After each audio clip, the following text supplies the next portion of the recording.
Stacy, enough. Can you just stop making a scene and let me have one normal birthday?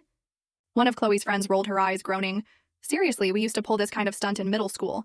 Can't you come up with some new material? My entire body began to convulse. Every breath I fought for felt like swallowing broken glass. I'm really allergic. I prayed, silently screaming for someone, anyone in that room to help me. But no one moved. Chloe grabbed Valentine's arm and pulled him toward the lounge area on the other side of the room. Just ignore her. Let's go cut the cake. Once she realizes she doesn't have an audience, she'll magically recover. Valentine sliced the cake. And then, whether by accident or entirely on purpose, the slice slipped from Chloe's hand. A massive dollop of frosting landed squarely on her chest. The room erupted into catcalls and whistles. Chloe, giving us a free show for dessert? Don't waste napkins, let Valentine clean it up. That's not a punishment, that's a reward. Ha ha ha ha! Wait, won't Valentine's little girlfriend get jealous? Nah, she's too busy pretending to die. She won't even notice. They laughed, a chorus of cruel, careless sound. My vision was tunneling, the edges going dark. But through the blur, I saw Valentine shoot a glance in my direction.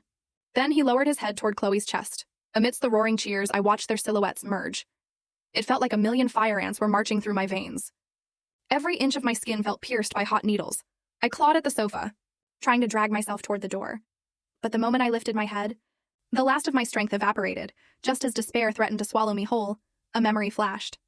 A few days ago, one of the pills had slipped out of the box and fallen into the lining of my jacket pocket. I scrambled frantically, my numb fingers digging into the fabric. When my fingertip brushed against the chalky surface of the pill, my breath caught. I clamped my hand around it, slowly drawing it out of my pocket. As I brought it toward my lips, my heart pounded so hard I thought it might crack my ribs. I was going to live, but my hand was shaking violently. My grip slipped. The little white pill bounced off my collarbone and rolled onto the floor. I dove for it, but a designer heel slammed down before I could reach it. Chloe pivoted on her toe, grinding her heel directly into my swollen, sausage-like fingers. The pain was blinding. I didn't even have the breath left to scream. Why? Why was she doing this to me? Chloe crouched down, bringing her face level with mine. Word is your family is pretty loaded. And you're an only child. Say you happen to tragically pass away tonight. Wouldn't your grieving parents eventually leave everything to your devoted, heartbroken fiancé?